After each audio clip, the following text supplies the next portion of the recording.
What's going on, ladies and gentlemen? What a crazy day. Welcome back to the channel. I hope you guys are well. So it's been crazy. All right, it's been crazy because if you guys remember yesterday, we are looking at key levels that we needed to hold before we invalidated our bullish count. So in this video, we're gonna touch base on whether or not we can still consider that as an alternative, or if we're going to direct our attention to our bearish count, which suggests that we're still looking for further price action to the downside. So before we dive into the analysis, consider subscribing to the channel, give this video a thumbs up, and you already know, hit that bell icon so you'll be notified when I upload these videos. Now, the SPY. All right, so let's review our bearish count, right? Let's take a look at that one first, and let's see what's going on here. So we're still considering that this is a three-wave pullback into the wave Y. We still have evidence of a three-wave pullback to the upside, which came into a rejection of the 618, which is a retracement of this high to this low, which is pretty appropriate for an X wave. Okay, it's not out of the question for this to happen. Now, this was a rejection. We gapped lower, and now this whole zone here is what's getting us a little bit thrown off. So you know, considering that maybe this is the count, we may see price action head on lower. So what would this be looking like? All right, so for that, let's take a quick look at the 15-minute time frame, and let's dissect this.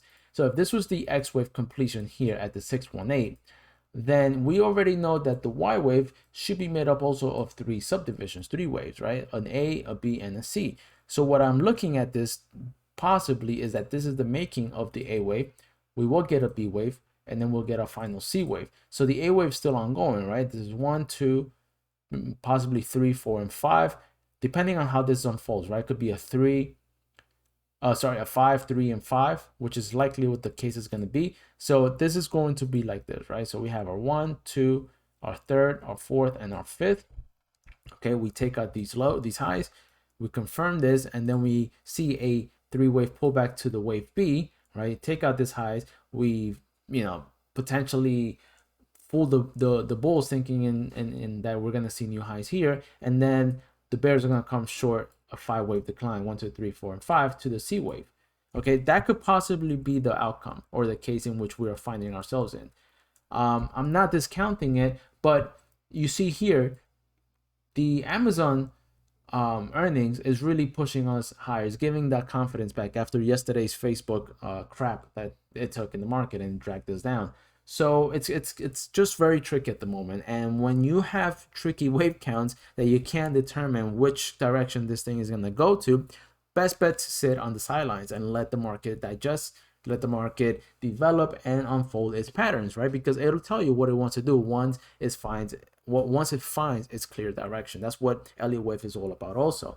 So while we wait to see if this is the wave count, the only way to know is if we start breaking south of wave count invalidation, which brings us to our bullish count and the SPY, which is still pretty much valid at this point.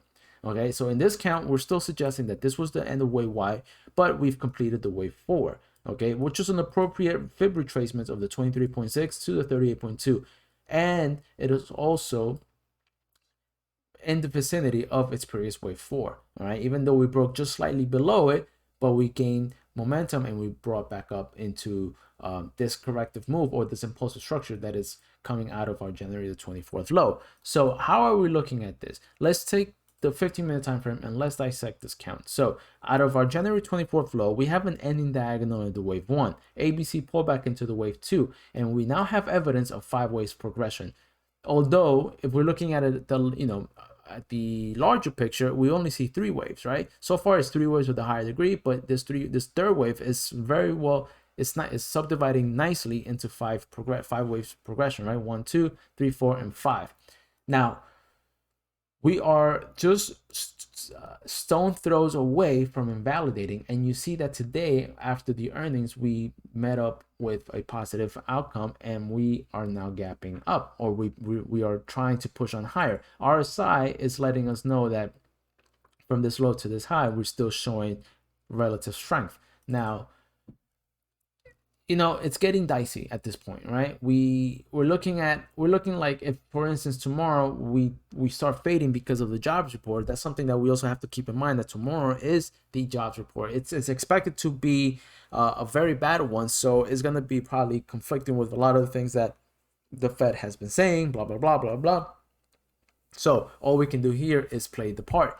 So with that being said, I know I'm just throwing jabs and gibberies around, but the main thing to understand is that we must maintain north of this count of this wave one, which is 443.98, if we want to maintain our bullish outlook.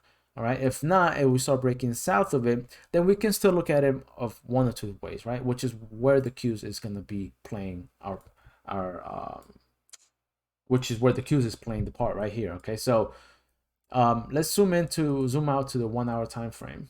Okay, and considering that the Qs already broke invalidation, all right, we can consider this to be the ongoing wave Y. Okay, now what if this was a truncated fifth? And I'll review that with you in our bullish count. All right, I'm not being hard-headed or anything like that, but it's just still the possibility. Okay, so in this count we have A, B, and C to the wave Y, A, B, C to the X wave, which was a 50% retracement of the overall wave W extension. And now we're meeting ourselves with the possible makings of the A wave. We get our B wave pullback, and then I'll get our 5-wave decline into the wave Y, which should come down towards anywhere between the 618 and the 100, which is the extension between W and X, between 326 and 302. It's going to be very, very bloody if this is the case, but we shall see. We're almost there, guys. It's almost time to understand whether or not this is the count or the other one. We got to wait a little bit longer. Maybe tomorrow or early next week will be the final tell. Now, over to the bullish count on the Qs. Let's work this here with you guys, right? Because so far we've invalidated the count, okay? We've invalidated that this was price action was breached on the wave one. Let's see here. Actually, I don't have that. All right, let's just do it here. All right, what if, for argument's sake, instead of this being a 3-wave, instead of this being a WXY, this was an A, B, and C. All right, and we're gonna promote that to an intermediate wave, and let's color this correctly. So we still have 3, 3, and 5, which is valid. All right, from a correction standpoint. Now this subdivides weird, right? Because we have 1. Let's do this together. We have 1. We have retracement in 2. We have our 3rd. We have our 4th, but our 5th never made a low.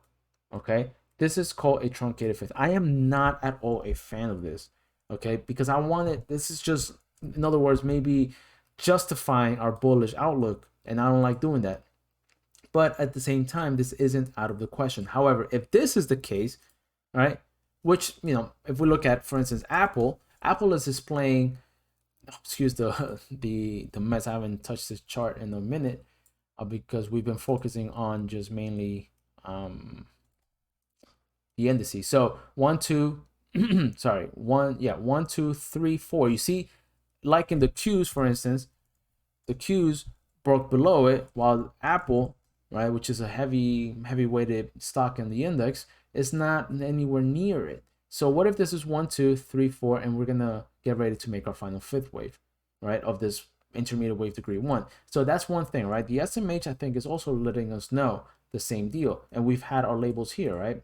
So what if this is 1, 2, 3, 4, right? Or the 3rd wave is over here, and we did an ABC, right? This is a pretty directional, so maybe, I don't know. That's why it's very difficult at the moment to start counting with conviction. So what I'm trying to say is that maybe the argument here is that yes, this was a truncated 5th. Okay, we got our 4th, our 3rd, our 4th, and then our final 5th in truncation, in A and in diagonal, right? Which is valid. It's not out of the question. This is clear as day here. Where's this other thing here? Okay, we have overlap of 1, 2, 3, 4, and 5, and then off we go. So we got 1, 2, 3, 4, and now we're getting ready to the 5th, right? If that's the case, then if we take a retracement from here, excuse me, from the low of wave 2 to the high of the wave 3, we see that we are trying to bounce out of the 618, okay, which we've already responded to it based on the earnings out of Amazon. So again, this is open for debate. I'm still on the sidelines. I only took a trade today on Facebook, anticipating Snapchat's report being positive, and being the fact that Facebook, now that we're in the topic of Facebook, let's take a quick look at this chart. If we look at the daily time frame, the Facebook chart, I know we looked at it briefly yesterday, hasn't reached the RSI lows since what was it here, right?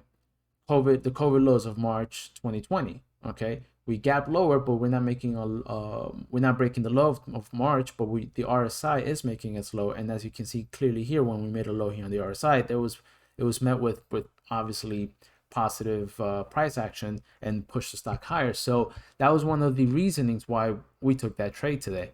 Okay, so we have low RSI readings, which is finding support at the March 2020 lows. Let's take a quick look at Snapchat. Actually, let's take a look at Amazon and what it's currently trying to do. So Amazon, let's look at the hourly time frame. So Amazon may have already completed its complex correction. Okay, so out of this third wave high, because that's what I'm labeling, I don't know where my labels went, but this is the third, right? We have a complex correction in the fourth wave, which is appropriate, right? We have 3, 3, right? ABC to the W, ABC to the X, and ABC down to the Y. Now, the question is, did we just do 1, 2, and then on the third, I don't know. This is still looking very corrective. This is not an impulsive structure here. I don't see that as impulsive. I don't see this as a way out of here. But currently, price action out of the Amazon report is showing positive signs. So again, up for debate. And then Snapchat. I mean, it's been taking the beat for almost quite some time, down just over 70% from the highs. So is this the comeback that we're looking for, right? Is this the 1, 2, 3, and then down in 4? Yet to be seen, and then the resumption to the upside. I don't know. We shall see. Anyway, guys, thank you so much for tuning in. Again, in the SPY, we're looking for it to hold and continue on higher. Otherwise, this is our wave count, and the Qs, we're looking for it to hold support levels to continue on higher too. All right, guys, so take good care of yourselves. Tomorrow's gonna be really interesting with the jobs report, and we shall see you guys tomorrow. Take good care. Bye bye.